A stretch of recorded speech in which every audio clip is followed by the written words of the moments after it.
오늘이 머릿말. 시간이 흐르면서 예술 작품을 감상하는 나만의 방식을 갖추게 됐다. 처음 1분 동안은 아무런 생각도 해선 안 된다. 예술이 우리에게 힘을 발휘하기까지는 시간이 필요하다. 나는 메트로폴리탄 미술관의 경비원입니다에는 미술 작품을 감상하는 방법에 대한 이야기가 여러 번 등장합니다. 저는 한강 작가님의 소설을 읽던 때를 떠올렸어요. 읽으면서 바로 해석하기보다 읽은 내용이 제게 힘을 발휘하기까지 시간을 주려고 노력했거든요.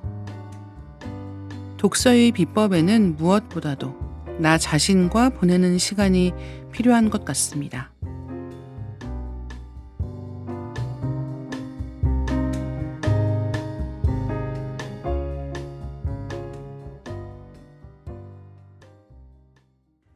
안녕하세요. 리딩 케미스트리에 오신 여러분 환영합니다. 저는 진행을 맡은 이다혜입니다. 독서를 할 때 급한 마음이 들 때가 종종 있습니다. 얼른 지금 읽는 책을 끝내고 싶은 마음이요. 한 권을 빨리 끝내고 싶은 마음에 이해가 되지 않았어도 그냥 책장을 넘겨버리시는 일이 있지 않나요? 이해할 수 없는 문장을 마주했을 때 그 자리에 잠시 멈추어서 생각해보는 시간을 갖는 건 어떨까요? 나를 멈춰서게 만든 문장으로 되돌아가서 다시 읽어보는 것도 좋고요.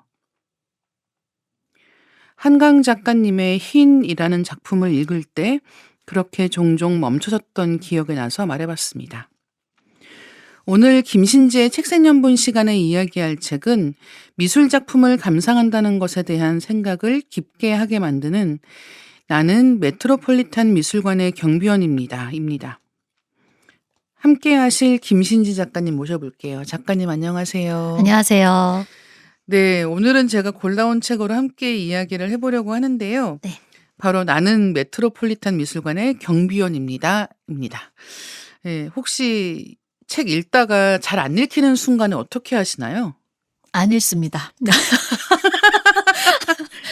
천재네. 뭘 또 그렇게까지라는 네. 생각을 하기도 하고요. 네네. 책마다 이렇게 잘 읽히는 때가 또 따로 있는 것 같아요. 네네. 옛날에 읽었을 때는 너무 안 나가던 문장이 나중에 시간이 흐르고 그 책을 우연히 집어들었는데 맞아요. 너무 막 술술 읽힐 때도 있고 전혀 다른 이야기로 읽었는데 나이 먹은 내가 읽으니까 이 이야기가 이런 새롭게 의미가 보이는. 있었나? 네. 이렇기도 해서 저는 약간 책을 한 권 읽기보다 그 책상이나 머리맡에 한 3권씩 정도 두고 맞아요. 예. 그때그때 손에 잡히는 걸 좀 병렬 독서. 맞아요. 예. 그렇게 하는 게 더 좋더라고요. 어떻게 보면은 한 권의 책을 시작했을 때 완독을 해야 된다는 부담 때문에 책이랑 멀어져 버리는 분들도 맞아요. 많은 것 예. 같아서 책이 안 읽힐 때는 안 읽는다 마음으로 해도 되지 않나? 근데 저도 그렇게 하거든요. 이거 안 읽힐 때 어떻게 하느냐 혹은 왜 약간 책태기? 그러니까 약간 맞아요. 읽히지 않는 시기가 오면 어떻게 하느냐라고 말씀하시는 분들이 계신데 저도 안 읽습니다. 예. 그러니까 이게 보통 사람들이 많이 읽는 사람이니까 뭔가 맞아요. 그런 비법이 있겠지라고 생각하시는 것 같은데 사실 책 많이 읽는 사람들은 책이 재밌어서 읽는 거지 그거를 억지로 막 꾸역꾸역 읽고 있는 건 아니거든요. 그러니까 그 재미있다라고 하는 감각을 유지하기 위해서는 재미가 없을 때 과감하게 포기하는 법도 알아야 된다라는 생각이 들기는 하는 거죠. 맞아요. 예. 그래서 저도 읽다가 재미없으면 중단할 때가 굉장히 많고 그다음에 아침에 읽기 좋은 책, 그다음에 뭐 출퇴근길에 지하철이나 버스에서 읽기 좋은 책, 자기 전에 읽기 좋은 책 다 따로 있거든요. 맞아요. 예. 그래서 그때그때 좀 책 바꿔가면서 보는 편이라는 음. 생각은 들기는 합니다. 약간 이동할 때는 에세이집이나 이렇게 한 편 한 편이 끊기는 그런 책들이 더 좋은 것 같고 네. 여행 갈 때 책 많이 들고 가시잖아요. 네. 많이 가져가요. 저. 완전 많이 가져갑니다. 저희 남편 항상 그냥 들고 올 거면 저 왜 가져가는 거야? 하는데 제가 그때도 늘 미련을 버리지 못하고 네. 한 3권씩 넣거든요. 네. 근데 또 여행 가서 읽기에는 저는 시집이 좋더라고요. 아 왜냐하면 네네. 그렇게까지 몰입은 하지 못하고 음. 이 여행지와 이 책의 분위기는 같이 느끼고 싶은데 그럴 때는 또 시집 가지고 가면은 한 편씩 읽고 뭐 이렇게 바닷가 한번 보고 네. 맥주 한 잔 마시고 이렇게 하기엔 또 전 시집이 좋고 그렇더라고요. 역시 맥주가 필요하네요. 언제 어디서나. 네. 그래서 말씀하신 것처럼 여행 다닐 때도 저도 책 많이 가져가는 편인데 저는 소설 진짜 많이 음. 가져가거든요. 그래서 저는 이렇게 한참 걸어 다니고 뭐 이럴 때 그런 때 그냥 오디오북 같은 거 들으면서 걷는 경우가 굉장히 음. 많아서 그렇게 책 읽는 아. 경우도 많이 있고 그다음에 그런 전자책에서 TTS 기능 같이 AI가 읽어 네네. 주는 거 있잖아요. 그런 걸로도 소설책 많이 보는 편이긴 해서 오. 그렇게 책 많이 보게 되는 것 같습니다. 근데 역시 막힐 때는 '잠깐 쉬는 게 답이다.' 네. 라는 얘기는 재미가 없으면 읽지 말아라. 이거를 우리가 여기서 얘기해도 되나? 괜찮죠, 그게 괜찮죠. 그쵸? 네. 책생연분이지만. 네네. 김신지 작가님 여행 좋아하시나요? 여행 좋아하죠. 예. 여행 네. 가실 때 혹시 꼭 들르는 장소가 있다면 어딜까요? 저는 공원 가는 것 같아요. 음. 특히 해외에 갔을 때 공원 가면은 어쨌든 그 나라 사람들이 제일 편안하게 자신의 자연인의 모습으로 존재하는 맞아요. 공간이어서 가면 되게 일상적인 모습 볼 수 있는 것도 좋고 마음도 같이 덩달아 좀 편안해지는 것도 맞아요. 있고 그 남의 나라 공원에 같이 누워 있을 때 그 한량 같은 기분 그쵸. 놓칠 수 여행자 없다. 아니라 약간 현지인 된 것 같은 느낌으로 누워 있을 수 맞아요. 있잖아요. 그래서 공원을 좀 그리고 나라마다 조경 문화에 따라서 조금씩 또 다른 맞아, 맞아. 기후 같은 것도 달라서 '여기 공원은 이렇구나.' 이런 거 음. 관찰하면서 걷는 것도 좋은 것 같아요. 작가님 어떠세요? 저도 공원 좋아하고요. 저는 서점 진짜 많이 가는 것 같아요. 예. 책 역시 구경 리딩 예. 케미스트리. 그래서 책 구경하러 많이 가는 편이고 근데 제가 그 나라 언어를 알아듣는 여행지도 있고 전혀 모르는 여행지도 있잖아요. 그래서 사실 책 구경하러 가면 어떤 경우에는 정말 구경만 표지 구경만 하고 오는 그런 경우도 있는데 아는 작가님 책이 있는지 이 표지 어떻게 음. 다른지 이런 거 구경하는 것도 재미이기도 오. 하고 만약에 제가 읽고 이해할 수 있는 언어권에 갔다 그런 경우에는 기념으로 책을 사 오는 경우도 있는 거예요. 아. 예. 그렇게 물론 가져와서 읽는다는 건 다른 이야기지만 일단 기념품으로 사기는 한다. 예. 여행짐이 더 무거워져서 돌아오나요? 예. 아니 그래서 여행하고 집에 돌아올 때 보통 짐이 더 많이 무거워지잖아요. 이것저것 사는 게 많아서 그렇다는 생각이 들기도 하고 저는 그 공원 얘기하시니까 생각이 났는데 요즘에 일본 젊은 여행자들이 한국에 오면 한강공원을 되게 많이 가요. 오. 예. 그래서 브이로그 같은 거 보면은 한강공원에 가서 뭐 치킨 시켜 먹거나 아니면은 컵라면 먹거나 이런 게 드라마 같은 데 꽤 그쵸. 나오잖아요. 맞아요. 그런 것 때문에 많이 가시는 것 같더라고요. 그래서 여행지라고 하는 게 "현지인처럼 여행해 보고 싶어."라고 할 때 말씀하신 것처럼 '공원이 꽤 공원. 많이 들어간다.' 이런 생각이 그렇네요. 듭니다. 그리고 사실 이 여행지에서 많이 가는 장소 중에 하나가 미술관이잖아요. 미술관 같은 경우는 한국에서 안 가던 사람들도 여행 가면 꼭 가는 장소 중에 그쵸. 하나가 네. 아닌가 생각이 드는데요. 혹시 작가님 기억에 남는 미술관도 있으신가요? 저는 런던 내셔널 갤러리인 것 같은데 제가 처음으로 간 해외 미술관이에요. 그리고 음. 그때 한 22살 무렵에 혼자 떠난 배낭여행이었고 네.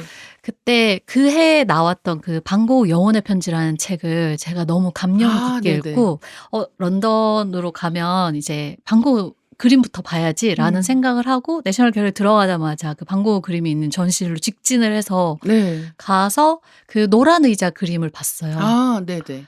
근데 약간 너무 벅차오르면서 제가 눈물이 난 거예요. 근데 음. 제가 그림을 보고 운 경험도 처음이었고 생각해 보니까 원화를 본 게 처음이었더라고요. 네. 근데 그전까지는 뭐 카페 포스터에 붙어 있는 그쵸. 그림이나 뭐 책이나 엽서로 인쇄되어 있는 걸 보다가 그 원화를 보니까 지금도 그게 어떤 심정이 뭔가 이 벅차오르는 마음과 그리고 거기 담긴 세월이 약간 그 붓터치의 물성 같은 걸로 네. 느껴지는 맞아요, 것도 있고 맞아요. 하니까 되게 그때 경험이 너무 강렬했어요. 그래서 그 내셔널 갤러리 기억에 남는 게 그날 그걸 경험하고 남은 인제 유럽 여행 일정을 네. 광고 투어로 바꿨거든요. 와 그 그래 정도로 좋으셨던 예. 거예요? 그래서 거의 파리에서도 이제 미술관 가고 또 그 오베르슈아즈 그 고흐 무덤이 있는 네. 곳도 갔다 오고 아르에 가서 되게 오래 머물고 암스테르담 고흐 미술관도 가고 이런 식으로 아예 너무 여행이 바뀌어 좋다. 예. 가지고 오늘 인제 이 책 읽으면서 너무 그때 생각도 나고 반가웠고 누군가가 그렇게 물어봤을 때 딱 떠오르는 건 내셔널 갤러리인 것 같아요. 음. 저도 내셔널 갤러리 엄청 좋아하는 편이고 그리고 일단은 공짜잖아요. 맞아요. 예 무료로 들어갈 수 있다는 게 굉장히 맞아요. 그 여행자들에게 그니까요. 유혹적인 부분이 있는 그 데다가 22 살의 그 바게트 뜯어먹던 애한테는 '와 여기 하루 종일 있어야 된다고?' 막 이러면서 그러니까요. 그리고 실제로 하루 종일 있게 되기도 하고 저는 사실 여행 다닐 때 미술관 많이 가는 이유 중에 하나가 '청결한 화장실이 있다.' 아 중요합니다. 예. 그래서 이 코스 중에 미술관에 있을 때 느껴진 어떤 그 아 안전함과 편안함 예 맞아요. 안도감 같은 게 항상 있는 거예요. 유럽 화장실 야박하잖아요 또. 야박하죠. 돈 내야 되는 네. 경우들도 있고 하니까 사실은 그렇게 화장실 때문에도 미술관 일정이 중간에 꼭 끼어 있는 경우들도 있었고 저도 내셔널 갤러리 굉장히 좋아하는데 그러니까 런던에 워낙 좋은 음 미술관들이 많이 있고 이제 작품 좋기로 따지면은 뭐 테이트 맞아요. 그다음에 건물 멋있게로 따지면 테이트 모던 이런 음 곳들도 가는데 이상하게 정이 가는 거 그리고 접근성이 좋기로 따지면 내셔널 갤러리만 한 데가 없는 음 거예요. 그래서 시내 한복판에 있잖아요. 네. 그래서 그런 시내 한복판에 있으니까 가기가 편하기도 하고 그리고 가면은 몇 번을 가도 매번 다른 그림을 발견하게 되는 음 즐거움 같은 게 있는 거예요. 맞아요. 그 미술관은 그렇죠. 네 맞아요. 그래서 여러 번 가게 되기도 하고 한국에서도 뭐 현대미술관 같은 데 요즘에는 워낙 미술관 많이 음. 가시잖아요. 요즘에 영화관은 많이 안 가시지만 미술관은 많이 가시는 음 어떤 그런 문화가 바뀌어 가고 있다라는 느낌이 들 때가 있는데 예 그렇게 뭐 현대미술관 같은 경우에 과천도 굉장히 좋고 음 시청에 있는 것도 굉장히 좋고 하기 맞아요. 때문에 많은 분들이 관심을 두시고 계시는 것 같아요. 네.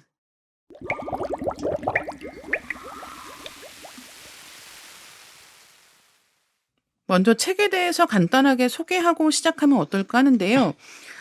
나는 메트로폴리탄 미술관의 경비원입니다라는 책을 쓴 패트릭 브링리는 뉴욕 메트로폴리탄 미술관에서 경비원으로 10년을 일한 사람입니다. 예 대학 졸업한 다음에 뉴요커에 취직해서 커리어를 쌓아가던 패트릭 브링리는 친형이 암투병으로 세상을 떠나면서 무기력함과 상실감에 빠지게 되는데요.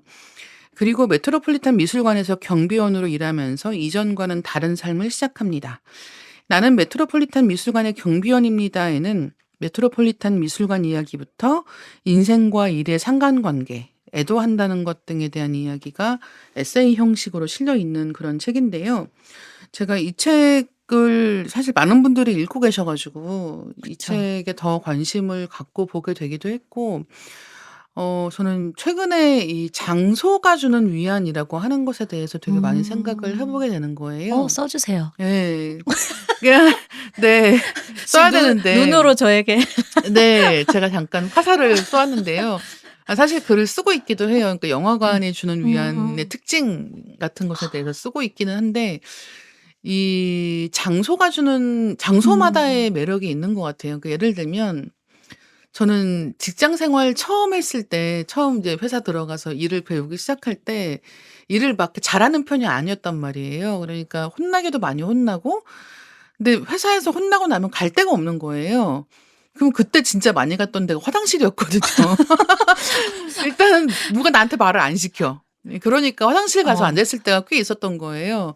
근데 이제 이런 식의 경험을 하는 사람들이 저 하나만은 아니고 음. 또 사실 화장실에서 이렇게 혼자서 뭔가 울분을 삭히고 음. 이러지 않는 분들도 많이 계시잖아요. 맞아요. 예 그래서 사람마다 장소에 대한 특이한 추억들이 있는 것 같다. 그리고 저는 미술관 같은 경우는 최근에 제가 읽은 책 중에서 시에나에서의 한 달이라고 하는 책이 있거든요. 음. 이게 시에나 화파 작품들을 이제 시에나에 직접 가서 보게 된 한 사람의 이야기인데 근데 이 작품을 쓴 그 히샴 마타르라고 하는 작가가 있는데 이 작가는 자기 아버지가 자기 고국의 정치적인 문제 때문에 납치가 된 다음에 음. 그다음에 실종된 거예요. 그러니까 돌아가셨는지도 알 수가 없는데 아마도 돌아가신 것으로 네. 추정되는 이제 그런 상황이어서 그 소식을 알게 됐을 때 접했던 이 시에나 화파의 그림들을 한 어. 달 동안 가서 보면서 어떻게 보면은 자기가 아버지하고 이별의 그 작별 인사를 하지 못한 것에 대한 그 아. 마지막 인사를 하는 기간을 시에나의 그 그림들을 보면서 어떻게 보면 마무리를 한 거죠. 산문집인 거죠. 산문집입니다. 네. 예. 그래서 제가 그 책을 굉장히 재밌게 읽었는데 그 책하고 이 책하고 연결되는 게 있는 거예요. 그렇네요. 그러니까 미술 작품은 우리한테 말을 걸지 않잖아요. 그러니까 다른 뭐 영화나 연극이나 이런 것들은 우리한테 직접적으로 말을 음. 거는 방식을 택하는데 미술은 그냥 거기에 걸려 있을 음. 뿐이고 그리고 심지어는 이게 뭐 당대의 관심사를 반영하지 않는 경우들도 많잖아요. 수백 년 전 뭐 맞아요. 수천 년 전 그림들도 있으니까. 근데 이런 작품들이 우리에게 왜 울림을 주는가. 그리고 우리에게 말을 하지 않는 상황 속에서 우리가 나 자신과 어떤 대화를 하는가 같은 것들에 대해서 음. 굉장히 잘 다루고 있는 책이 아닌가라고 생각을 했습니다. 네. 예. 작가님은 어떻게 읽으셨어요? 저는 일단 이 책의 부제가 가장 경이로운 세계 속으로 숨어버린 한 남자의 이야기라고 되어 있고 그 1장의 제목이 가장 아름다운 곳에서 가장 단순한 일을 하는 사람 네. 이렇게 되어 있는데 일단 첫 번째로 저한테 했던 질문이 이 패트릭 브릭리는 형의 죽음으로 그러니까 더 이상 앞으로 나아가고 싶지 않아졌을 때 네. 멈춰 있고 싶었다 하면서 이 미술관 경비원 일을 택하잖아요. 네. 근데 나에게 비슷한 일이 생겼다면 나는 어떤 장소로 혹은 어떤 일에 그런 직업적으로 어떤 일로 이렇게 숨어버리고 네. 싶을까라는 질문을 좀 스스로한테 던지면서 초반부를 봤던 것 같고 그래서 곰곰이 생각해 봤어요. 뭘 하고 네. 싶을까? 네. 근데 저는 약간 캠핑장에서 알바하고 싶더라고요. 아 그러니까 예. 말이 없는 것을 이렇게 그림도 그렇듯이 자연 속에 있는 네. 어떤 한적한 캠핑장 같은 데 가서 사람들이 매일 텐트라는 집을 짓고 다시 허물고. 허물고 하는 과정을 보면 그게 좀 위안이 될 것 같은 그런 상상을 하게 됐어요. 그리고 책을 읽어 내려가면서는 사실 여기서 경비원 일을 하지만 독자들한테는 너무나 훌륭한 아 도슨트잖아요. 맞아요. 네. 그것도 굉장히 네. 감탄스럽더라고요. 그래서 진짜 이 책에 보면 그런 묘사가 중간에 등장하는데 이 실제로 미술관 거닐다 보면은 낯설고 먼 땅에 여행자가 된 것 같은 네. 기분이 드는데 전 되게 탁월한 비유라고 생각했던 게 그 한 전시실에는 뭐 10개에서 20개의 창문이 있고라고 네. 하면서 그 금테로 둘러진 액자를 액자를. 이제 창문이라고 표현을 하면서 그래서 어떤 창문은 바로 깎아지르는 절벽과 바다를 보여주고 어떤 창문은 그 집의 내부를 보여주고 어떤 창문은 그 사람과 눈이 마주치기도 네. 한다라고 썼는데 너무너무 그렇다는 생각을 하면서 이 패트릭의 안내에 따라서 전 메트로폴리탄 미술관을 한 몇 박 며칠 네. 걷는 기분인 거예요. 그래서 그런 면에서도 되게 흥미롭고 좋은 책이다라는 생각을 했어요. 아마 이 책 읽으시는 분들은 처음에 이제 워낙 이 책이 많이 읽힌 책이기도 해서 뭔가 이렇게 술술 읽히는 책일 거라고 기대하시기도 쉬울 것 같은데 실제로 읽어보면은 사실 꽤 시간이 걸립니다, 맞아요. 읽기에. 일단은 워낙 언급되는 작품이 많기도 하고 그리고 이 작가가 자기 형과 사별하면서 경험했던 그런 감정의 굴곡 같은 것들이 있기도 하고 그다음에 메트로폴리탄 미술관 자체가 넓은 곳이기 때문에 거기에서 전시실을 하나하나 훑어가는 과정이 꽤 시간이 걸리는 거예요. 맞아요. 그래서 읽는 과정에서도 사실은 한 번에 그러니까 한 호흡에 처음부터 끝까지 읽게 되는 게 아니라 약간 좀 중간중간 끊어가면서 '아 오늘은 이집트관을 갔다 왔으니까 맞아요, 예 맞아요. 내일은 라파엘로 그림 보러 갈까?' 같은 느낌으로 천천히 읽어가기가 좋은 책이다라는 생각을 맞아요. 왜 했고 누워서 보는데 다리가 아픈지. 오늘은 맞아요. 그만 걸어야겠어. 네네네. 그리고 다리 아프다는 얘기도 꽤 나오죠. 맞아요. 네. 그래서 이 저자가 경비원이기 때문에 계속 서 있어야 하는 음. 거예요.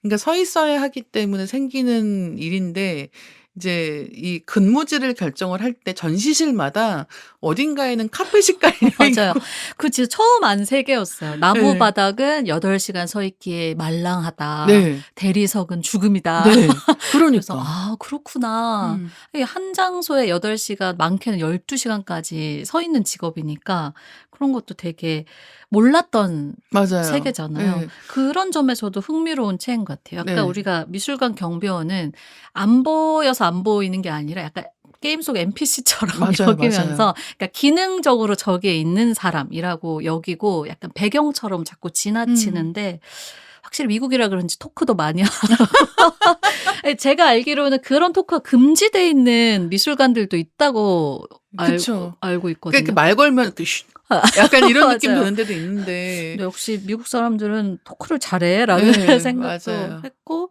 되게 경미원들이 어떤 직업적으로 어떤 루틴을 갖고 일하고 또 음. 어떤 대화를 나누고 각자에게 또 어떤 사연이 있는지 이런 게 많이 드러나니까 그 직업 세계를 들여다보는 흥미로움도 있고요. 맞아요. 그래서 직업으로서의 경비원 특히나 이게 미술관에서 경비원 일을 한다는 게 어 그 이 일이 갖고 있는 특유의 성격이 있는 거죠. 그래서 아까 말씀하신 것처럼 사람들은 미술관 경비원을 사람이라고 생각하지 않고 NPC처럼 생각하기 때문에 그 사람들이 전시실에 제일 처음 들어온 사람이 내가 처음이다." 같은 얘기하는데 맞아요, 맞아. 사실은 경비가 옆에 있는데 맞아. 네 그런 투명 얘기를 인간처럼. 그렇죠. 어. 그런 얘기하는 것도 굉장히 재미있었고 그다음에 이 경비원들의 인종적 구성은 어떻게 되는가 또 그들의 문화적 배경이나 이런 것에 맞아요. 대한 이야기도 있고 제가 되게 신기했던 것 중에 하나는 그 메트로폴리탄 미술관의 직원들 작품 전시회 같은 것도 한다는 거예요. 맞아요. 네. 그래서 그거를 이제 외부에 공개하진 않고 내부에서 음. 전시를 작게 하는데 이제 그런 순간에 그러니까 이들이 갖고 있는 자기 안에 예술적 자아들을 꺼내 보이는 기회가 되기도 해서 음. '되게 좋은 직장인데.'라는 생각도 잠시 했던 것 같아요. 하지만 중간에 보면은 그 "내 월급도 중세다." 하면서 뭐 맞아. 그 부분 등장하잖아요. 그죠? 뭐였지? 약간 중세 그런 미술 전시가 되는 네. 기획전에서였나? 뭔가 네네. 그런 근데 경비원들이 이제 월급이 너무 적다라고 해서 네. 일종의 시위를 하는 건데 그 표현이 맞아요. "내 월급도 중세다."라는 그 말을 쓴 거죠. 그 웃긴 부분 안에 너 빵 터져 예. 가지고 아니 저도 많이 울었던 것 같아요. 네. 예. 그래서 그리고 많은 직장인들은 '내 월급도 중세다.' 같은 생각으로 맞아요. 회사 생활을 하고 있지 않습니까? 예. 그렇기 때문에 이제 그런 이야기들이 그냥 흘려들을 수 있는 게 음. 아니라 그러니까 굉장히 현실적인 거죠. 이 책은 경비원이라고 하는 일을 미화하지 않아요. 음. 저는 그게 굉장히 좋았거든요. 음. 그러니까 낭만적으로 그러니까 만약에 제가 이 책이 뭐 저자가 메트로폴리탄 미술관에서 경비원으로 뭐 6 개월 일을 했다. 뭐 1년 일을 했다. 짧은 경력을 가지고 있고 그리고 그 일을 굉장히 아름다운 것으로 묘사하는 책이었다고 하면 아마 같이 음. 이야기하고 싶진 음. 않았을 것 같아요. 근데 무려 10 년. 예. 10 년을 일을 했고 이 맞아요. 책의 후반부에 보면 어떻게 이 일을 그만두게 되었는지에 대한 과정도 나와 있습니다. 그래서 그 음. 긴 시간 동안에 오갔던 여러 가지 생각과 갈등, 형과의 이별과 그다음에 새로운 가족의 탄생 이런 이야기들을 음. 같이 잘 엮었기 음. 때문에 굉장히 매력적이었다는 생각을 하게 됐어요. 그리고 맞아요.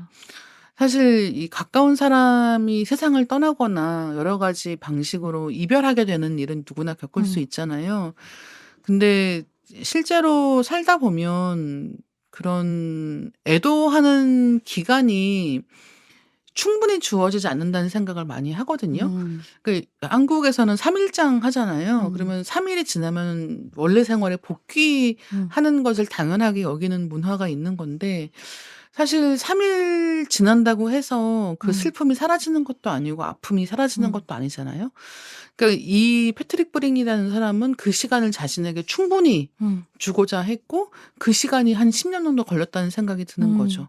그런 면에서 굉장히 인상적인 책이었다라는 생각도 하게 됩니다.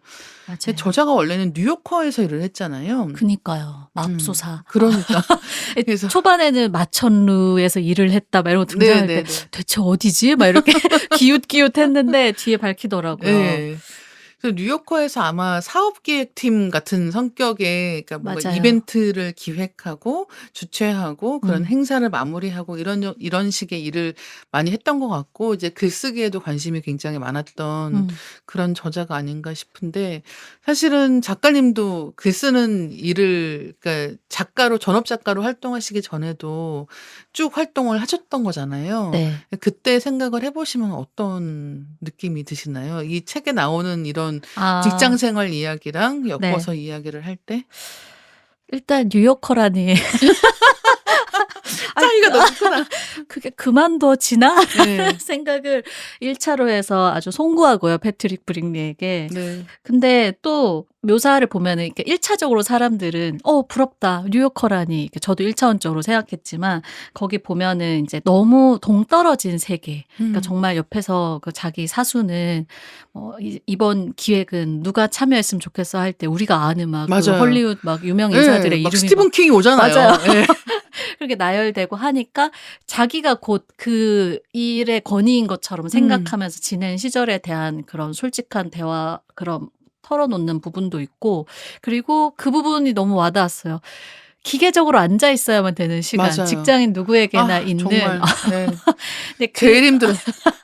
그 시간에 대한 묘사가 있는데 실제로 경비원이라는 업으로 일을 하는 것도 시간을 거기서만 써야 되는 것인데 나중에 이 경비원 일을 하면서 묘사하는 시간에 대한 묘사는 아예 또 달라지거든요. 그래서 그 시간을 자기가 버티는 시간, 그냥 버리는 시간이라고 생각하면서 지낼 때 그 마천루에서 보냈던 그 팀 안에서의 시간과 스스로 자기 자신을 위한 애도의 시간을 가지려고 마음을 먹고 경비원으로 8시간씩 12시간씩 서 있을 때 사실 저 거장들과 함께 일하는 직장이야라는 생각을 하면서 있었던 그 공간에서는 같은 시간을 바라보면서도 일하는 시간에 대해서 전혀 그쵸. 다른 말을 할 수 있는 사람이 되는 것도 인상 깊었어요. 네. 말씀하신 것 같이 직장인들이 보통 앉아서 하루 종일 시간을 보내잖아요. 그리고 그 앉아 있는 동안 세상은 내 옆으로 스쳐 지나가고 음. 있는 것 같은 느낌을 받을 때도 굉장히 많이 있어서 이 책을 읽으면서 진짜 그런 '아 내가 앉아 있으면서 시간을 허비하고 있다.' 이런 느낌을 받았던 게 떠오르기도 했고 맞아요. 그리고 물론 너무 이상적이고 너무 가 보고 싶은 그런 뉴요커라고 뉴요커. 하는 회사에 다닌 저자이긴 하지만 그럼에도 불구하고 나를 스쳐간 사람들의 명성이 내 것이 되지 않는다라고 하는 깨달음도 굉장히 중요한 거예요. 그거는 사실은 유명한 사람들하고 일을 하게 되는 모든 사람들이 기억하고 있어야 하는 일이 아닌가. 누구를 만났다고 해서 누구를 인터뷰했다고 해서 이게 어떤 진짜 관계가 되거나 내 것이 되는 게 아닌데도 불구하고 그 속에서 굉장히 약간 어깨가 으쓱으쓱으쓱해서 이렇게 맞아요. 높게 올라가는 그런 경우들도 많이 보게 된단 말이에요. 그래서 이 저자가 직업에 대해서 가지고 있는 생각이 바뀌어 가는 것. 그러니까 처음에 뉴요커에 들어가서 굉장히 기뻤던 마음부터 시작을 해서 그 직장 생활이 몇 년 이어지면서 느꼈던 약간의 권태 같은 것들과 그다음에 새로운 직장에 들어가면서 겪었던 변화 같은 것들까지도 인상적이었던 것 같습니다. 이 책 같은 경우는 2023년 연말에 이동진 평론가가 올해의 책으로 추천을 하면서 굉장히 네. 많이 사랑을 받게 되었단 네. 말이에요. 이번에 다시 살펴보니까 인터넷 서점에서도 밀리의 서재에서도 꾸준하게 사랑받고 있습니다. 이 책이 왜 이렇게 널리 읽히는 걸까요? 네. 방금 우리 두 사람의 대화에서도 맞아요. 드러나듯이 예. 굉장히 다양하게 읽힐 수 있는 여지가 많은 책이어서 이 제목만 봤을 때는 미술관에 대한 책인가 혹은 경비원이란 일에 대한 책인가 이렇게 오해는 아니죠.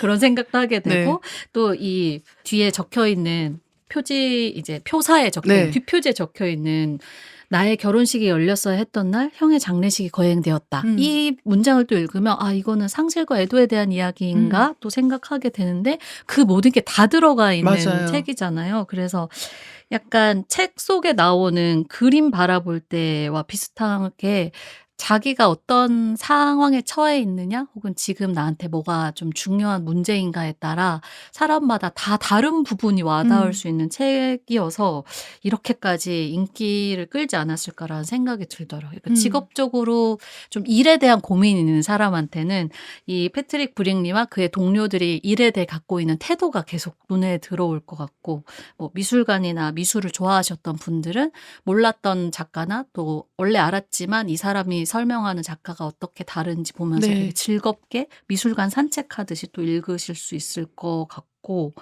또 최근에 상실을 겪었거나 혹은 살아가면서 우리가 늘 상실은 겪을 수밖에 없는 것이니까 그런 측면에서 봤을 때 자기 마음을 어떻게 돌보는지에 대한 또 10년에 걸친 한 사람의 애도와 성장의 기록이기도 해서 읽는 사람마다 다 다를 것 같아요. 이게 맞아요. 그게 매력이지 않았을까 싶어요. 아마 이 책 읽으시면서 이 책을 재밌게 읽는 방법은 있는 것 같거든요. 그러니까 책에 나오는 미술 작품이 굉장히 많아요. 근데 이 책에서는 그때그때 도판을 제공하지 않습니다. 네. 그래서 이 책을 읽으시다가 어떤 미술 작품이 언급이 되면 인터넷에서 검색해서 어떤 그림인지 보시는 게 도움이 될 것 같고요. 음. 그리고 나아가서는 기회가 된다면 메트로폴리탄 미술관에 언젠가 가 보시는 것도 이 책에서 이야기하는 동선이나 예 음. 이런 것들을 경험할 수 있는 방법이 아닐까 생각을 합니다. 네. 예 저자가 이야기하는 것들 중에서 뭐 그런 게 있어요. 뭐 등 뒤에는 이집트가 있고 뭐 앞에는 뭐 어디가 있고 이런 식으로 '시간과 공간이 압축되어 음. 존재하는 그런 곳이 미술관이구나.'라고 하는 생각이 들게 만드는 대목들이 음. 있는데 예 거기에서 '시간을 보낸다.'라고 하는 게 이게 경비가 직업인 사람에게는 사람들을 끊임없이 관찰해야 되는 일이기도 한 거예요. 네. 예 그래서 사람들이 미술관 가서 자기도 모르게 그림 너무 좋으니까 이렇게 가깝게 가서 보려고 맞아요. 몸을 앞으로 숙일 때가 너무 있잖아요. 조마조마해지는 많은 장면들이 나오잖아요. 네네네. 그리고 심지어 어떤 대목에서는 관람객이 그림에 부딪힙니다. 맞아요. 예. 그래 가지고 그림 막 흔들리고 맞아요. 있고 그리고 막 15cm 막 그런 약간 찢어진 그런 얘기도 맞아요, 나오잖아요. 맞아요. 막 예. 이러면서 그래서 이제 그런 대목들을 보면 '아 미술관에서 작품을 감상할 때 조심해야겠다.'라는 생각도 다시 한번 하게 되고 그리고 너무 재밌는 게 동상 같은 게 있으면 그렇게 아이들이 올라타려고 맞아. 한대요. 맞아요. 그 황소 동상 이런 거 있으면 아이들이 올라타려고 해서 그거를 막는 것도 너무 일이라는 맞아요. 거죠. "안 된다, 안 된다."라는 이 얘기를 하루 관람객 종일 유형 나눠둔 부분이 너무 거기 재밌잖아요. 너무 재밌죠. 공룡 뭐죠? 공룡 무슨 형이었는데 예 그러니까 예. 메트로폴리탄 미술관이라고 했을 때 당연히 그때 공룡 모형이나 이런 게 있을 거라고 그쵸. 생각하고 박물관하고 자연사 박물관하고 헷갈리는 맞아요. 거죠. 학부모들이 예. "공룡은 어딨나요?" 예. 라고 하면은 되게 실망한 표정으로 공룡이 없다고 하면 예. 그러면 저기 그런 기마병 같은 거 있는 곳을 안내해 그렇죠. 준다는 얘기할 때 아 진짜 너무 재밌는 예. 얘기다. 그리고 공룡이 없다고 해도 금방 포기하지 않고 뭐 "공룡에 대한 아무것도 없냐."고 자꾸 물어보는 거예요. 그러니까 그런 대목들을 보면 이 경비원들이 하는 일이 맞아요. 정말 다양하다. 너무 다양한 음. 니즈를 가진 사람들을 하나하나 응대해야 되는 일을 하고 있구나라는 음. 생각도 맞아요. 하게 됐던 것 같습니다. 그래서 그런 대목들은 이 저자가 그런 대목들을 막 이렇게 코믹하게 쓰진 않았어요. 맞아요. 근데 그럼에도 불구하고 읽다 보면 너무 웃겨요. 어이없는 맞아. 경우가 있고 예 그래서 웃음이 터지는 대목들이 꽤 있습니다. 음. 그래서 그런 대목들을 하나씩 하나씩 건지는 것도 음. 이 책의 재미가 아닌가 생각을 하고요. 미술관에 대한 이야기인 동시에 말씀하신 것처럼 직업과 일하기에 대한 이야기이기도 하고 상실과 애도에 대한 음. 이야기이기도 합니다. 그래서 작가님이 책 속에서 좋아하신 에피소드가 있다면 어떤 게 있는지 들어보고 싶어요.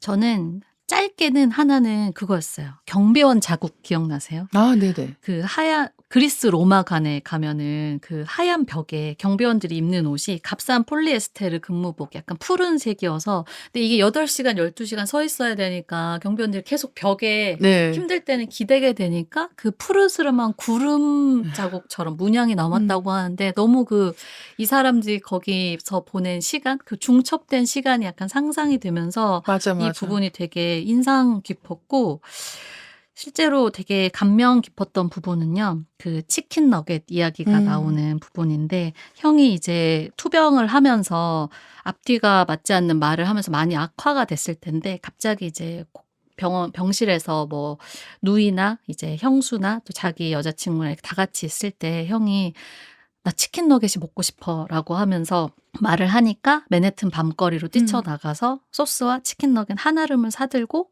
들어왔는데 "그때보다 행복했던 적이 없었다." 하면서 "침대를 둘러싼 채 우리는 우리가 아는 최선을 다해 사랑과 슬픔과 웃음이 가득한 소풍을 즐겼다."라는 문장이 등장하고 이 책에서 가장 자주 등장하는 그림인 것 같아요. 피터르 브리얼의 곡물 수확을 맞아. 떠올린 이야기를 합니다. 이제 멀리까지 펼쳐진 이 광활한 풍경을 배경으로 농부들이 이제 새참, 우리나라식으로 하면 그런 것을 즐기는 모습인데요.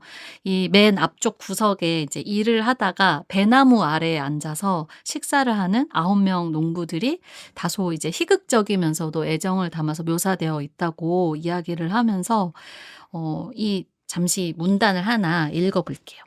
브리얼의 이 명작을 바라보며 나는 가끔 이것이야말로 세상에서 가장 흔한 광경이라는 생각을 하곤 한다. 사람들은 주로 농사를 지었고 그들 중 대부분이 소작농이었다. 거의 모든 사람들이 평생 노동을 하고 궁핍한 삶을 살아가면서 가끔 휴식을 취하고 다른 이들과 어울리며 즐거운 시간을 보냈다. 너무도 일상적이고 익숙한 광경을 묘사하기 위해 피터르 브리얼은 일부러 노력을 기울였을 것이다. 그리고 그는 그 광활하게 펼쳐진 세상의 맨 앞자리를 이 성스러운 오합지졸들에게 내주었다.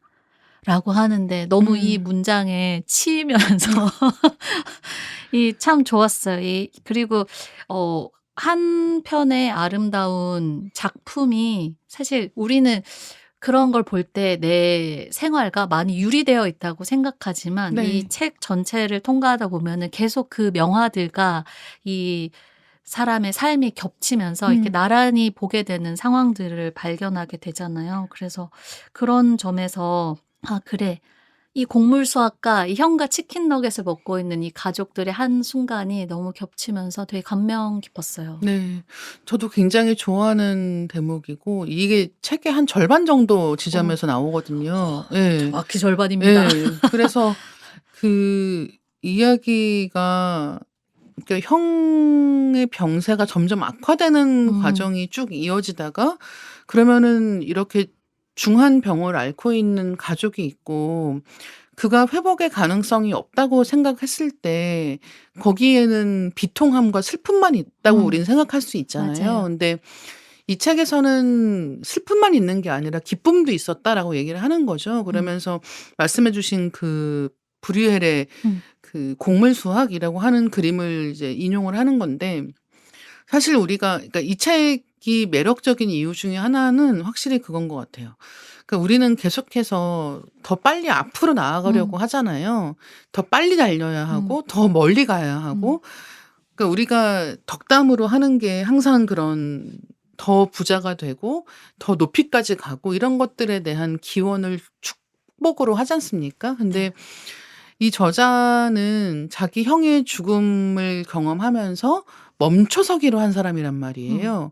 그리고 우리는 뭐 누구나 다 이 '한 번쯤 멈추고 싶다.'라는 생각을 음. 하면서 살아가게 되어 있는데 이 멈춤이라고 하는 게 퇴보 같은 게 아니라 그 안에서 충만할 수 있는 경험이라는 걸 굉장히 잘 알려주고 맞아요. 있는 대목이고 그리고 이제 그림을 볼 때에도 유명한 사람들이 등장하는 그림이 있잖아요. 그쵸. 그러면 뭐 아니면 뭐 모나리자처럼 그 자체로 신화가 음. 된 그림들도 있고 그래서 그림을 볼 때 뭐 화려하고 아름답고 사랑스럽고 자꾸 멋있는 것들을 주목하게 되는데 그럼 브리얼의 이 그림 같은 경우는 곡물 수확은 수수한 그림이란 말이죠. 그러면 이 그림에서 아니 그냥 들판에서 잠깐 일 쉬고 있는 사람들 그림인데 음. 이걸 보고 뭘 느껴야 하는 거지라고 생각하시는 분이 계실 텐데 사실은 그 순간에 굉장한 행복이 있다는 음. 거죠.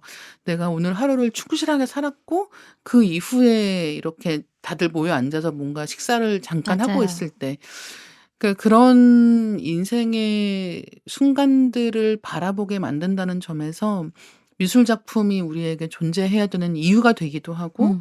이 책이 우리에게 필요한 이유가 되기도 한다라는 생각이 들었던 것 같아요. 네.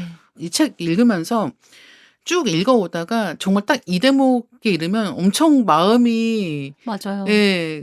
애린다고 해야 되나? 약간 맞아요. 애립니다, 정말. 정말 그런 느낌이 딱 드는 거예요. 음.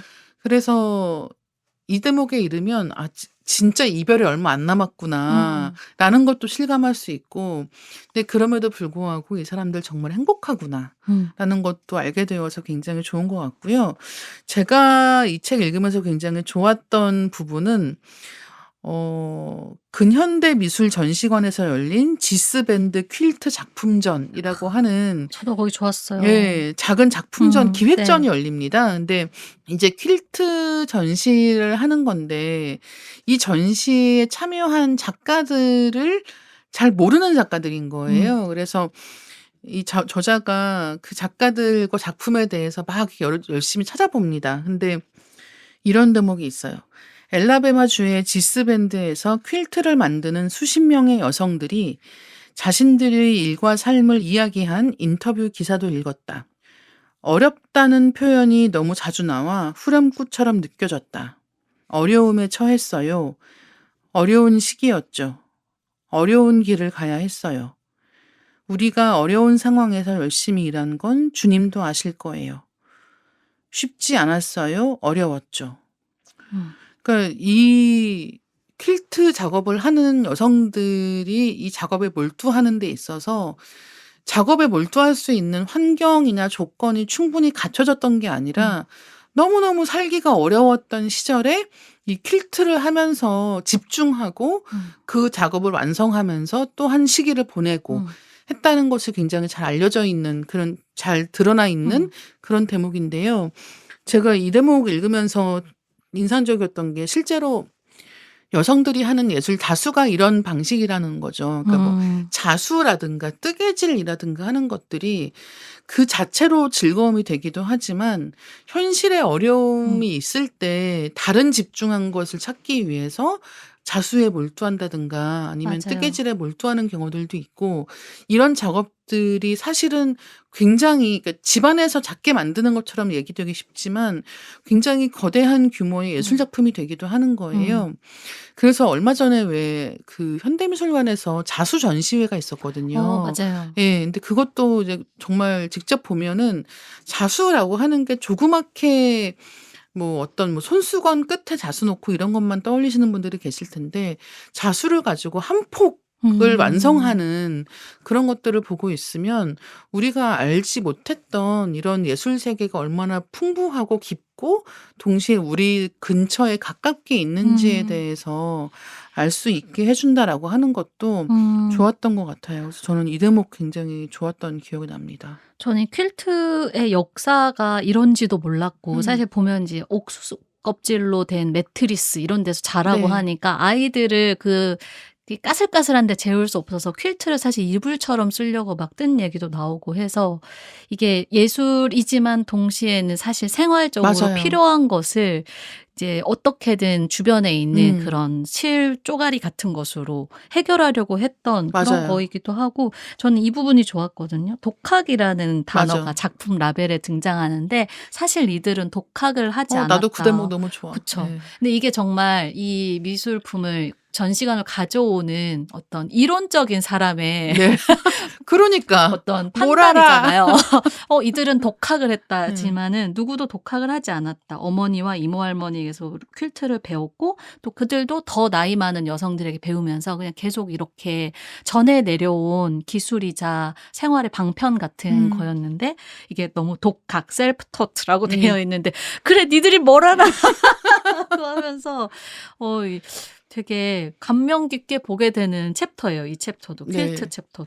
그래서 지금 말씀해 주신 그 독학이라고 하는 게 그러니까 학교에서 배우지 않았다는 뜻으로 독학이라는 맞아요. 표현을 쓴 거란 말이에요. 그러니까 이것도 너무 기준이라는 게 약간 잘못된 거 아닌가라는 생각이 들기도 하는 거죠. 원래는 민중예술이라고 불렸는데 민중예술이라는 표현이 뭔가 부적합하다고 생각을 해서 찾아낸 게 독학. 근데 말씀하신 것처럼 사실 이들 누구도 독학하지 않았고 다 이 집안 대대로 물려내려오는 기술 속에서 존재했던 음. 사람들이기 때문에 누구보다도 그 계보 안에 있는 사람들인 거예요. 근데 이 사람들이 그런 학계의 출신이 아니라는 이유로 계보가 무시되고 다 혼자서 이렇게 음. 풀뿌리처럼 자라난 것처럼 이야기되는 것에 음. 대해서 지적하고 있다는 점도 굉장히 맞아요. 따뜻하고 좋았던 것 같습니다. 독학이란 단어가 무례할 수 있다는 것을 이 책을 통해 처음 알게 정말. 예. 그리고 어떻게 보면 이런 라벨링이라고 하는 거 맞아요. 딱지를 붙인다라고 하는 게 얼마나 그러니까 바깥에서 보는 시선이라고 하는 게 얼마나 부정확할 수 있는가 하는 것들에 대해서도 같이 생각해 볼 수 있는 네. 네 그런 챕터였던 것 같습니다. 이 책 읽다 보면 메트로폴리탄 미술관에 되게 가고 싶어지는 것 같아요. 네. 혹시 특별하게 궁금한 장소나 그림 같은 게 있으신가요? 저는 이 책에서 반복해서 언급된 이 곡물 수학 너무 실제로 진짜 실제로 보고 보고 싶죠. 싶어지는 마음이 들었고요. 그리고 퀼트 작품도 네, 그 퀼트 작품이 언급된 미술관은 지금 인제 운영을 하지 않는다고 네. 해서 과연 메트로폴리탄에 가져가서 갖고 있을까 그게 궁금하기도 했고요. 근데 거기를 너무 가보고 싶었어요. 그 분관이라고 되어 있는 그 근사한 회랑이 있다. 클로이스터스 클로이스터스. 예. 미술관. 그래서 너무 궁금해 찾아봤어요. 너무 아름다운 거예요. 맞아요. 예. 사진만 뉴욕 같지 봐도. 않죠 그리고. 그래서 뉴욕 가게 되면은 메트로폴리탄 미술관도 가야 되지만 '여기를 먼저 가 예. 봐야겠다.'라는 생각이 들더라고요. 예. 클로이스터스 저도 '클로이스터스 한번 가 봐야겠다.'라는 생각을 했던 것 같고 아직 못 가 보셨군요. 저는 클로이스터스는 안 가 봤고 메트로폴리탄 미술관은 가 봤는데 저는 메트로폴리탄 미술관에서 되게 좋아하는 그림 중에 하나가 그 베클린이라고 하는 작가가 그린 죽음의 섬이라고 하는 그림이 있거든요. 예 그래서 이게 베를린인가 유럽에도 미술관에 있고 이 작가가 이 연작을 그렸기 때문에 약간 이제 크게 다르지 않은 비슷한 느낌의 그림들이 여기저기 있는데 그 작품을 다시 보러 가고 싶다라는 생각을 했던 것 같고 그다음에 이 책 속에서 언급되는 중에는 지금 말씀해 주신 곡물 수학 같은 그림이 굉장히 반복적으로 언급이 된단 말이에요. 맞아요. 그리고 그 그림을 오랫동안 보고 있다라고 얘기를 할 때 그 안에서 결국은 무엇을 찾는지는 '보는 사람에게 달려 있구나.'라고 하는 생각이 드는 장면들이 굉장히 많았단 말이에요.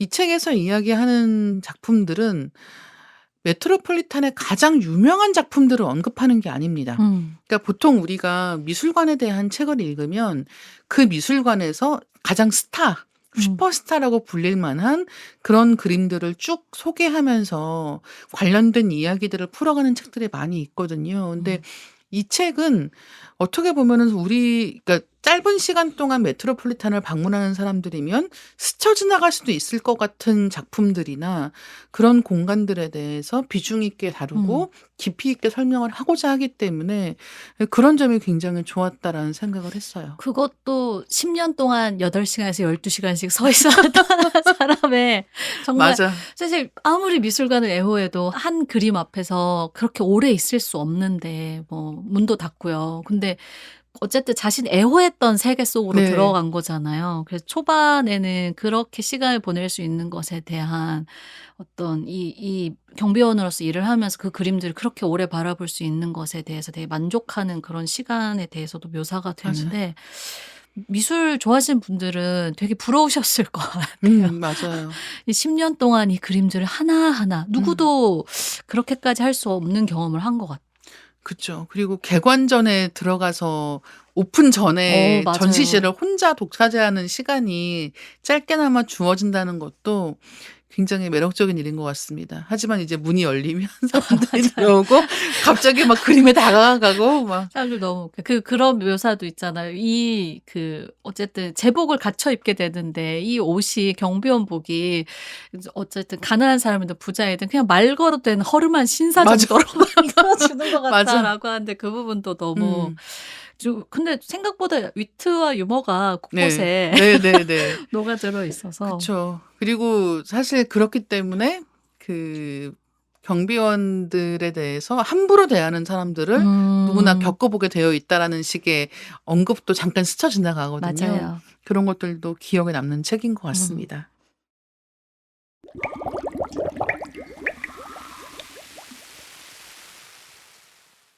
네, 최근 몇 년간 영화관을 방문하는 인구는 줄었어도 사실 미술관 가시는 분들은 진짜 많이 늘었단 말이에요. 인기 있는 전시는 인파에 휩쓸려서 보게 되는 경우들도 많이 있는 것 같습니다. 예를 들면 데이비드 호크니 전시회 네. 같은 경우는 저도 갔다가 사람에 치여서 저도 그 인파 중에 하나가 되었던 그런 경험이 있는데요. 이 미술관이라는 곳을 우리는 왜 좋아할까요? 일단 잠깐 약을 올리자면 저는 퇴사하고 제일 좋았던 것 아. 중에 하나가 그 인기 전시를 가장 한적한 요일, 가장 한적한 시간대에 갈 수 있다. 이게 정말 직장인일 때는 못 가는 시간대잖아요. 뭐 연차를 쓰면 갈 수도 있지만 보통 뭐 전시가 이번에 무슨 그림이 들어왔다 막 이래도 주말에 가고 그러면은 사람들 동선을 따라서 우리가 다 같이 강물이 흐르듯이 맞아요. 맞아. 그래서 내가 이 사람을 보러 온 것인지 작품을 보러 온 거 이거 작품 막 뒤에서 이렇게 까치발로 봐야 될 때도 있고 한데 퇴사를 하니 그리 좋았다.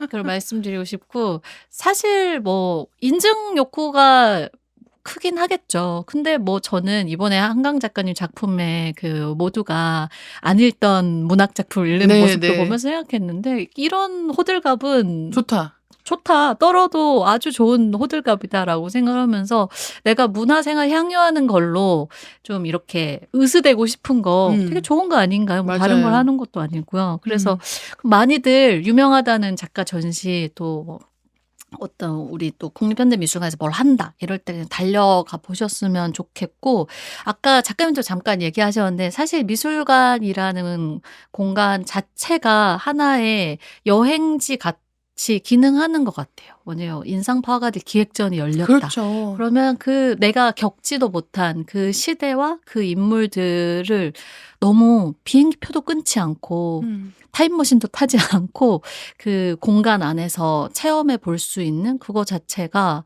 저는 진짜 좋은 여행의 그쵸. 방법 중에 하나라고 생각을 하고요. 그리고 또 아까 얘기하신 것처럼 그림 안에서 결국 자기가 찾고자 하는 것을 찾게 되어 있기 때문에 위로가 필요한 사람한테는 위로를 또 용기가 필요한 사람한테는 용기를 찾아볼 수 있게 해주는 게 또 좋은 그림의 역할이어서 많은 사람들이 방문하는 것이 아닐까 그쵸. 싶습니다.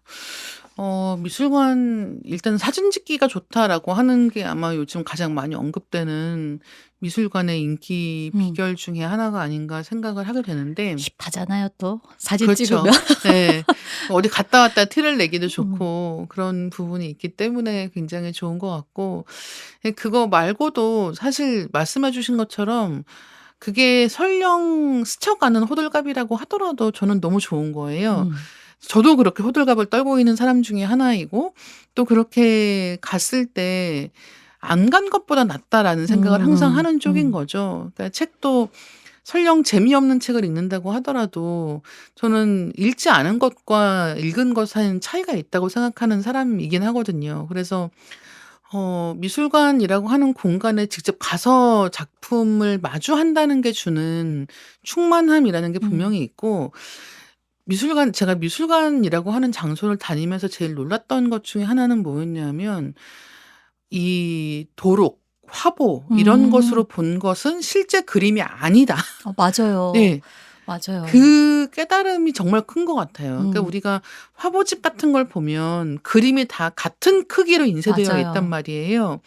근데 미술관에 가서 보면 아까 반 고흐 그림 보셨다는 얘기도 하셨는데 가서 실제로 보잖아요. 그러면 그 의자 그림이 이렇게 거대하게 딱 내 눈앞에 놓여 있을 때 '아니 이게 뭐라고?'라는 맞아요. 생각이 드는데 맞아요. 그 순간 알 수 없는 뭉클함 같은 걸 음. 느끼게 되는 거예요. 진짜 억울했어요. 이때까지 내가 본 건 다 뭐야. 진짜 그 색깔도 맞아요. 다르잖아요. 이게 특히 유화는 그 터치가 남아 있고 예, 그 예, 양감이 맞아요. 있으니까 네. 진짜 금방이라도 저 코너를 돌아서 고흐가 걸어 나와도 이상하지 않을 것 진짜. 같은 네. 그런 느낌이어서 와 진짜 이 평면적으로 내가 봐온 엽서나 도록 안에 있는 그림들은 이렇게 어떤 자료로서의 기능은 음. 하지만 그 미술품이 주는 감동의 역할을 할 맞아요. 수는 없는 것 같아요. 네. 그리고 이 책에도 잠깐 등장을 하는데 그 미켈란젤로가 그린 천장화 음. 있잖아요. 그 시스티나 성당에 있는 천장화 같은 경우도 이제 저도 거기 갔을 때 저는 그 소규모 가이드 투어 같은 걸 했단 말이에요. 근데 그 시스티나 성당에 들어가기 전에 이 가이드분이 설명을 쭉 해 주면서 인제 그러는 거예요. 또 들어가서 한번 그 그림을 쭉 올려다보고 있으라는 거예요. 그러면 아마 5 분도 버티기 힘들 거라는 거예요. 근데 이제 그 작업을 이 사람은 몇백 일 동안 거의 눕다시피 한 맞아요. 상태에서 천장을 보고 작업을 했다라는 얘기를 하는데 이제 이 작품들이라고 하는 게 정말 하나하나 몸으로 작업하는 거잖아요. 예, 그런 것을 현장에서 느낄 때의 웅장함이라는 게 음. 있고 저는 잭슨 폴록 그림을 처음 봤을 때 그 느낌을 정말 강하게 받았는데 잭슨 폴록 그림 이렇게 조그맣게 보면 그냥 이렇게 물감 튀긴 거 그냥 이렇게 물감 이렇게 착착착 뿌린 거 아닌가? 이거 나도 할 수 있을 것 같은데 착착 이런 여기 느낌이잖아요. 관람객들이 제일 많이 하는 말. 저런 건 그러니까 나도 내 친구도 하겠는데. 그러니까 예. 그래서 '우리도 할 수 있을 것 같은데.' 이런 느낌으로 '그냥 물감을 착착 뿌리면 되는 거 아닌가?'라고 생각할 수 있는데 이제 이 잭슨 폴록 그림 실제로 보면 진짜 거대하거든요. 그래서 정말 그 전시실을 딱 들어가서 한 벽을 꽉 채우고 아. 있는 그 그림을 보는 순간 정말 내가 지금까지 알아왔던 잭슨 폴록의 그림은 다 아니었다. 음. 진짜가 아니다. 음. 그리고 '진짜는 무엇과도 비견할 수 없다.'라는 음. 생각이 드는 순간 굉장히 큰 감동이 있지 음. 않았나라는 생각을 하고 예, 그래서 이 저자가 경비원으로 일을 하면서 매일같이 이 그림들을 본다고 해도 매번 다른 것들을 음. 발견할 수밖에 없는 것은 그래서일 것이다라는 생각도 하게 되는 것 같아요. 맞아요. 네. 또 작가님 얘기 듣다 보니까 우리가 이제 어떤 전시가 열린다라는 소식을 들으면 가야 되는 이유가 또 그럴 것 같아요. 내가 비행기를 타고 가서 봐야 됐던 작품들이 지들이 비행기를 타고 맞아요. 진짜 오겠다는데 왜 안 그 가? 원화를 볼 수 있는 기회를 네. 놓쳐선 안 된다. 그런 맞아. 생각을 해 봤습니다. 네. 그래서 김신지 작가님의 미술관을 즐기는 나만의 방법이 있다면 뭘까? 이게 궁금했어요. 저는 여기 등장하는 패트릭의 어머니가 주신 그 방법 이거 정말 좋다고 음. 생각해요. 마치 도둑질을 준비하는 도굴꾼들처럼 가장 마음에 드는 그림들을 고르라고 하고 그 한 전시실에서 또 미술관에서 고르기 전까지는 못 나갔다고 아, 하잖아요. 맞아요. 맞아요. 자식 교육을 할 때. 네. 근데 그게 너무 유효한 방법인 것 같은 게 뭐 그냥 둘러봐 이런 게 아니라 여기서 네 마음에 가장 드는 그림 한 점을 골라봐가 되면은 그 미션만으로 아이들이 그림을 보는 눈도 달라졌을 것 같고 저도 약간 미술관 가서 볼 때 여기서 '나의 최애 작품을 하나 골라야지.'라고 생각하면은 하나하나 유심히 보게 되는 것도 있지만 일단 중요한 게 내 감정에 반응에 집중을 하게 되더라고요. 네. 그게 해석을 하지 않아도 '왜 이 그림 앞에서 이렇게 울렁울렁하지?'라거나 음. '환하게 밝아지는 느낌이 들지?'라거나 '왜 슬프지?'라거나 그 자기 감정에 집중해 보는 연습을 아마 어머니는 그걸로 하시지 맞아요. 않았을까라는 생각을 하면서 좀 미술관이 낯선 분들은 뭐 다 이해하거나 뭐 '나는 이렇게 유명한 작가들 이름도 몰라.' 이런 거에 자꾸 주눅들지 마시고 여기서 내 마음에 제일 드는 거 그건 순전히 정말 자기 마음에 달린 거잖아요. 음. 그거 하나를 고른다 하는 마음으로 보시면은 되게 재밌으시지 않을까라는 생각을 해요. 저도 같은 생각입니다. 그러니까 모든 걸 다 내가 익혀서 알아서 간다가 아니라 나랑 말이 통하는 한 작품을 찾는다.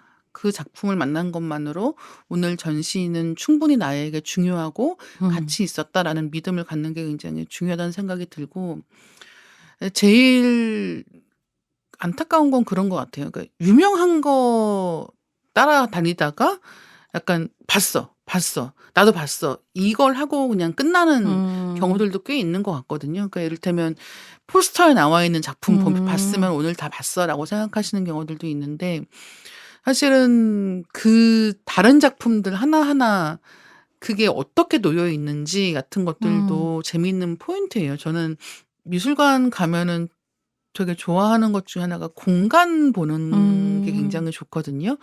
그 미술관들이 뭐 정말 주변에 예쁜 정원이 갖춰져 있는 그런 미술관들도 꽤 있고 미술관마다 그 작품에 따라서 그 전시하는 방을 음. 굉장히 정교하게 배분한단 말이에요. 맞아요. 그래서 저는 예전에 데이비드 호크니 그림 보러 갔을 때 런던 아마 그 포트레이트 갤러리였을 텐데 그 방 전시실에 이렇게 들어가잖아요. 그러면 그림 자체는 이제 두 남녀가 앉아 있는 그림이었어요. 굉장히 큰 그림이었는데 그 전시실에 들어가면 마치 남의 집 응접실에 들어간 기분이 어. 드는 작은 방인 거예요. 근데 작은 방에 큰 그림을 꽉 차게 걸어 놓으니까 정말 누구네 집에 들어온 것 같다는 느낌이 음. 들고 그 공간에 있는 게 마치 응접실에 앉아 있는 것 같은 기분이 음. 드는 거예요. 그러니까 저만 그런 게 아니라 정말 많은 사람들이 그 방에 있는 그 음. 의자에 앉으면 일어나질 않았다. 다리가 다리가 아파서. 아파서. 그래서 이제 그런 느낌으로 이제 내가 오랫동안 머물 수 있는 음. 그림을 찾는 것도 굉장히 맞아요. 좋다는 생각을 합니다. 좋아하는 그림 앞에 의자 있으면 되게 기분 좋아지거든요. 그쵸. 앉아서 볼 수 있어. 요렇게 돼요. 근데 또 그 얘기 듣다 보니까 책에선 등장하잖아요. 관람객들이 큐레이터의 의도를 정반대 동선으로 보고 있는 것도 그러니까. 등장하고 그래서 맞아요. '아 역시 모든 건 그렇게 뜻대로 되진 않는구나.' 그러니까요. 그리고 이집트 전시관 얘기도 되게 재밌는데 워낙 역사가 길다 보니까 사람들은 역사를 거꾸로 가고 맞아. 있는데도 몰라요. 모른다는 거예요. 맞아. 비슷해 보이고. 그러니까.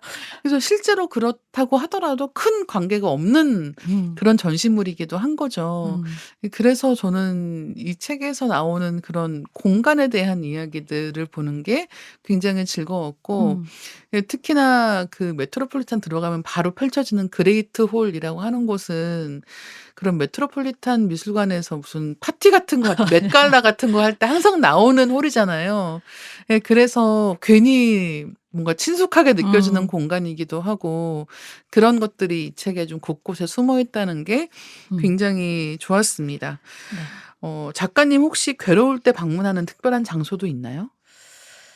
괴로울 때 저는 사실 산책하는 편을 택하는데 이 두 가지인 것 같아요. 자연 속을 걷거나 사람 속을 걷는 건데 자연은 인제 집 앞에 개천이 있는데 거기를 걷다 보면 조금 가다 보면 이렇게 탁 트이면서 개천이 아. 좀 넓어지고 이렇게 산에 둘러싸여 있는 그런 지형이 되는데 그런 데 나와서 걷다 보면은 그러니까 이 넓은 자연에서 제가 정말 작게 느껴지면서 좀 제 고민이나 힘들게 했던 게 좀 축소되는 경험을 하는 것 같고 사람 속을 걸으려면 시장을 가는데요. 그러면은 아 시장을 네. 약간 이렇게 기분 안 좋을 때 멍하니 걸으면은 그냥 사람들이 막 흥정하고 있고 생선에 소금 뿌리고 있고 뭔가 호떡 굽고 있고 하는 걸 보면은 그 생명력이 있는 것 같아요.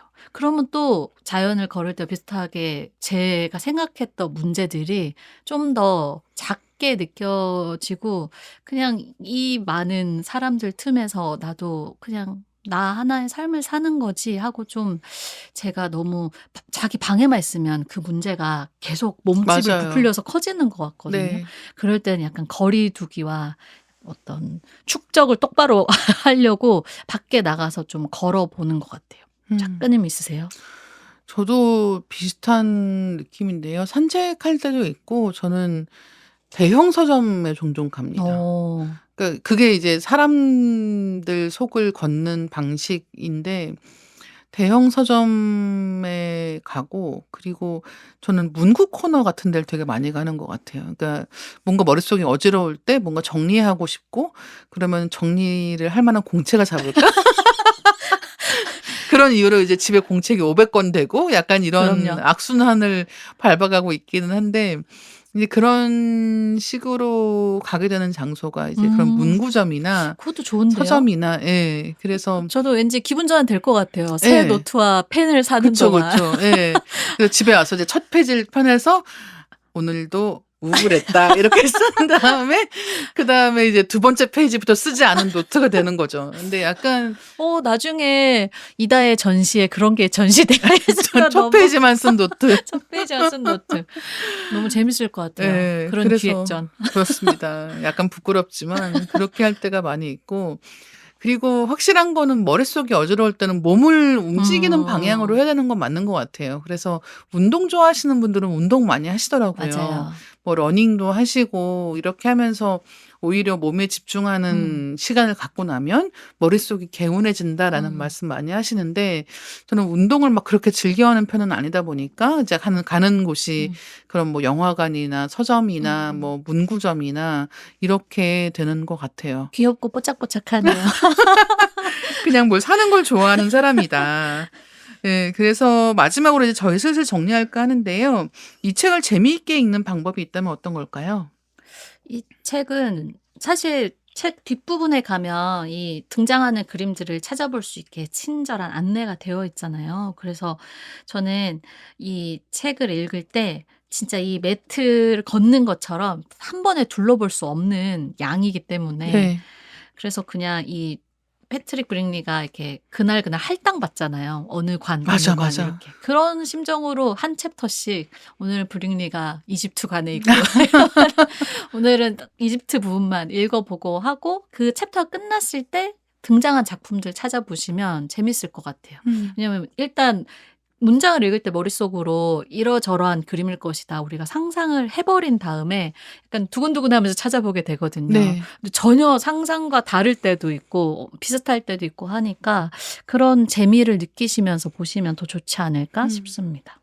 예 저도 한 가지만 보태면 책을 읽으실 때는 그냥 글로 상상해 보시고 그다음에 그림을 찾아보시는 것도 방법이다. 순서를. 예. 그러니까 너무 그림 딱 나오면 바로 찾아보시는 경우들도 있을 텐데 그것도 굉장히 좋은 방법이긴 하거든요. 근데 사실은 그림을 글로 설명한다는 거는 또 그림에 음. 강조하고 싶은 부분을 집중해서 묘사하게 되어 있거든요.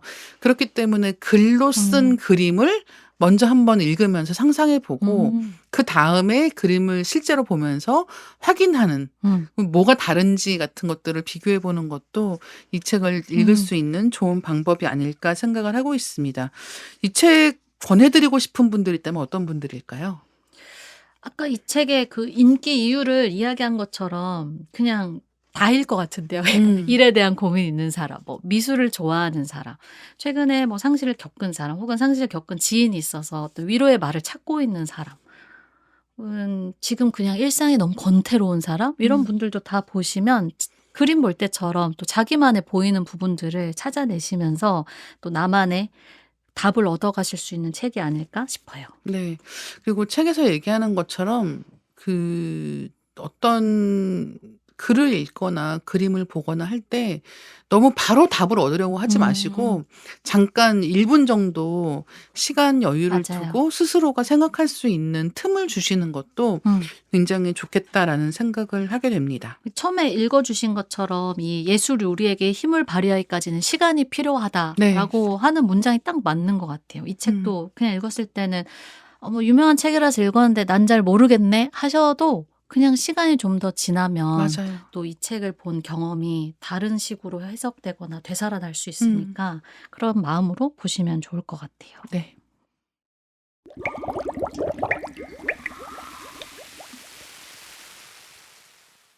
오늘 김신지 작가님과 나는 메트로폴리탄 미술관의 경비원입니다에 대한 이야기를 나눠봤습니다. 오늘 어떠셨나요? 굉장히 상실과 애도에 대한 책인데 우리가 너무 신나게 떠든 것 같고요. 근데 실제로 네. 아주 즐겁게 읽히는 부분도 많기 때문에 그래서 그리고 기쁨으로 끝나잖아요. 맞아요. 네. 그 부분도 너무 좋아요. 이게 멈춰 있고 싶어서 이 미술관에 들어왔던 한 남자가 결국은 이제 그 맨해튼 도보 여행 가이드 네. 스포일러인가? 되면서 이제 미술관 계단을 이렇게 뛰어내려가고 되게 영화적인 네. 엔딩처럼 끝나는데 결국 그 10년에 걸쳐서 여기 뭐 애도의 끝을 애도하는 시간 이런 표현도 등장하는데 충분한 애도 뒤에 다시 그렇게 자기 이야기를 해볼 수 있는 일을 하게 돼서 기쁘다라는 표현을 하면서 새로운 일을 찾아가는 게 진짜 한편에 너무 약간 두근거리는 네. 어른의 성장 영화 같은 거 본 맞습니다. 느낌이거든요. 그리고 그 어머니와 함께 처음 미술관에 갔던 장면을 약간 뒤집은 것 같은 식으로 마지막에 끝난다는 점에서 정말 말씀하신 영화 같은 데가 있지 않았나. 만들어지나요? 아니에요. 네. 어디에 소식이 있는데 못 들으신 건 아니에요? 그럴 수도 있겠습니다. 네. 오늘 끝까지 들어주신 독자님들 너무 감사합니다. 각자 듣고 계신 플랫폼에서 댓글 또는 리뷰로 리딩 케미스트리에 대한 의견 많이 남겨주시길 바라겠습니다. 리딩 케미스트리는 매주 월요일 업데이트 되고요. 다음 월요일에 또 뵙겠습니다. 감사합니다. 감사합니다.